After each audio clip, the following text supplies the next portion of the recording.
Look at this. Somebody come look at this. Joe Biden finally gave his first press conference this afternoon. No president has ever waited this long to answer questions in public. We have people that are stupid. And as of just yesterday, we were not still entirely sure it would happen. A reporter at the White House saw Biden ambling around and asked him if he was ready for his first press conference. What press conference? Biden replied. Here we go. Apparently, in the end, somebody told him. A staffer pointed Biden toward the tape mark on the floor and gave him a shove. Biden shuffled forth and started talking, and pausing, and then talking some more, and then pausing. You've heard the term pregnant pause.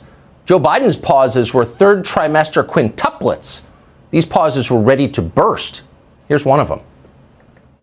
So the best way to get something done, if it holds near and dear to you that you like to be able to, anyway,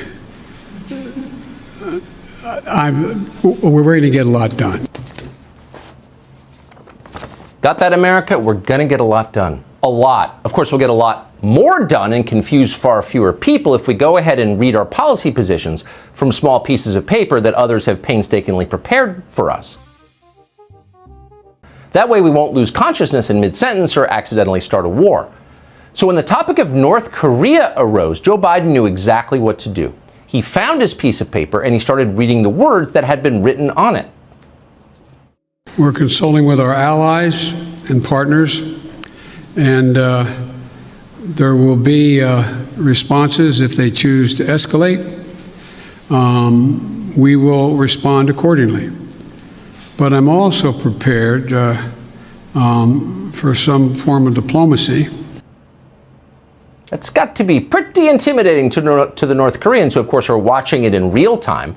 They've got nukes in Pyongyang now, and that means they probably have cable TV, too. Don't underestimate these people. They're crafty. Of course, the North Koreans were already deeply afraid of Joe Biden. They know that he means business.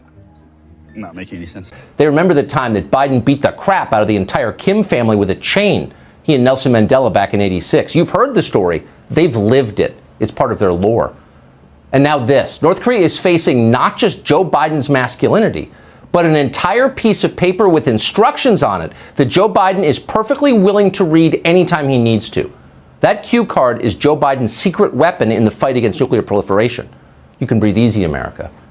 And that's good news because we've got problems of our own in this country. One of our biggest problems is voting.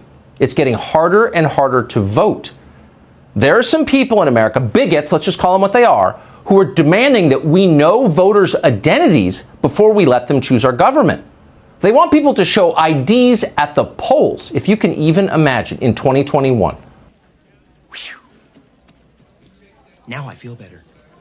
These bigots, Joe Biden explained today, are Republicans. And so I'm convinced that we'll be able to stop this because it is the most pernicious thing. This makes Jim Crow look like Jim Eagle. Jim Eagle? Who's Jim Eagle?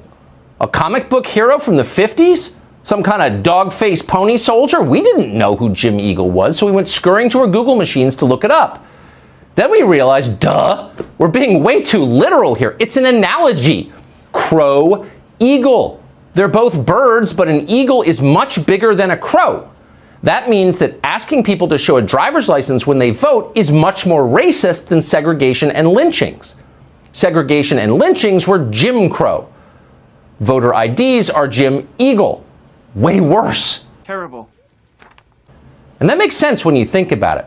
Most black people don't have government-issued IDs, and that's why they can't drive cars, or fly in airplanes, or hold jobs, or stay in hotels, or go to the doctor, or cash checks, or sign rental agreements, or buy homes, or open bank accounts, or purchase Sudafed at CVS. Black people can't do any of those things because they don't have IDs.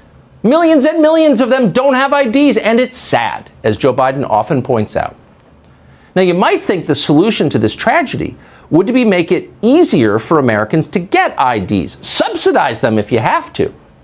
No, Joe Biden has a better idea. Just make sure that no one ever has to show an ID in order to vote. And that way, the millions and millions and millions of African Americans who somehow don't have IDs won't feel bad or left out. They still won't be able to drive cars or have jobs or bank accounts or live anywhere, But at least they can vote a lot, and the rest of us won't be racist.